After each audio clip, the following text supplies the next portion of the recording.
Hello students, so how to check a KCET result in 2026. So ಸದ್ಯಕ್ಕೆ ಇನ್ನೂ announce ಆಗಿಲ್ಲ.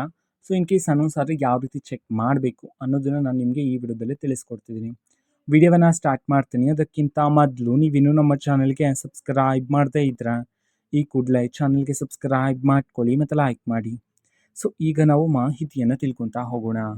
So ನೀವು ರಿಸಲ್ಟನ್ನು ಚೆಕ್ ಮಾಡೋದಕ್ಕೆ ಈ ಹಿಂದೆ ಸೆಕೆಂಡ್ ಪಿ ಯು ಸಿ ರಿಸಲ್ಟನ್ನು ಚೆಕ್ ಮಾಡಿದ್ರಲ್ಲ, KERResults.nic.in ಈ ಒಂದು ವೆಬ್ ಮೂಲಕನೂ ಸಹ ನೀವು ಚೆಕ್ ಮಾಡ್ಬೋದು.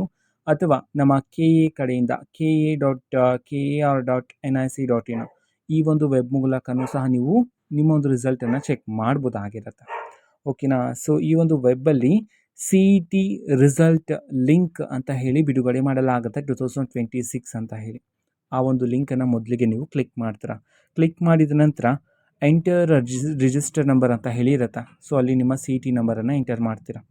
ನೆಕ್ಸ್ಟ್ ಅದರ ಕೆಳಗಡೆ enter first 4 characteristics of your name ಅಂತ ಹೇಳಿ ಇರುತ್ತೆ. ನಿಮ್ಮ ಹೆಸರಿನ ಸ್ಟಾರ್ಟಿಂಗ್ 4 ಲೆಟರ್ಸನ್ನು ಅಲ್ಲಿ ಎಂಟರ್ ಮಾಡಿ ಅಂತ ಹೇಳಿರ್ತಾರೆ. ಸೊ ಎಲ್ಲ ಕ್ಯಾಪ್ಸ್ ಲಾಕ್ ಅಲ್ಲೇ ಇರುತ್ತೆ. ಓಕೆನಾ. ಸೊ ಬಿಗ್ ಅಕ್ಷರಗಳಲ್ಲೇ ನೀವು ಅಲ್ಲಿ ಬರಿಬೇಕಾಗಿರುತ್ತೆ.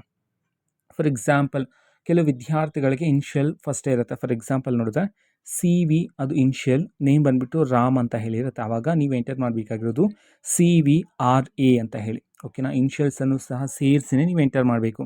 ಫಾರ್ ಎಕ್ಸಾಂಪಲ್ ಮಧು ಅಂತ ಇದ್ದರೆ ಸೊ ನೀವು ಎಂಟರ್ ಮಾಡಬೇಕಾಗಿರೋದು MMAD ಅಂತ ಹೇಳಿ. ಓಕೆನಾ. ಸೊ ಈ ರೀತಿ ಎಂಟರ್ ಮಾಡ್ತೀರಾ. ಎಂಟರ್ ಮಾಡಿಬಿಟ್ಟು ಕೆಳಗಡೆ ಸಬ್ಮಿಟ್ ಅಂತ ಹೇಳಿ ಒಂದು ಬಟನ್ ಇರುತ್ತೆ, ಅದನ್ನ ಕ್ಲಿಕ್ ಮಾಡ್ತೀರಾ.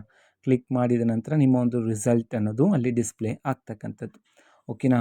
ಸೊ ಈ ರೀತಿ ನೀವು ನಿಮ್ಮ ಮೊಬೈಲ್ ಮೂಲಕನೇ ಈಸಿಯಾಗಿಯೇ ನಿಮ್ಮ ಒಂದು ರಿಸಲ್ಟನ್ನು ಈ ರೀತಿ ಚೆಕ್ ಮಾಡ್ಬೋದಾಗಿರುತ್ತೆ.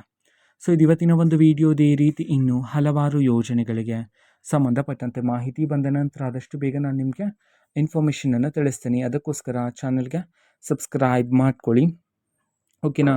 ಅದೇ ರೀತಿ ಮಾಹಿತಿ ಇಷ್ಟ ಆಗಿದ್ರೆ ನಿಮ್ಮ ಫ್ರೆಂಡ್ಸ್ ಆ್ಯಂಡ್ ಫ್ಯಾಮಿಲಿ ಮೆಂಬರ್ಸ್ಗೂ ಸಹ ವಿಡಿಯೋವನ್ನು ಶೇರ್ ಮಾಡಿ ಮತ್ತು ಚಾನಲ್ಗೆ ಹೊಸಬರಾಗಿದ್ದರೆ ಸಬ್ಸ್ಕ್ರೈಬ್ ಮಾಡಿಕೊಂಡು ಸಪೋರ್ಟ್ ಮಾಡಿ. Thank you. ಬಾಯ್.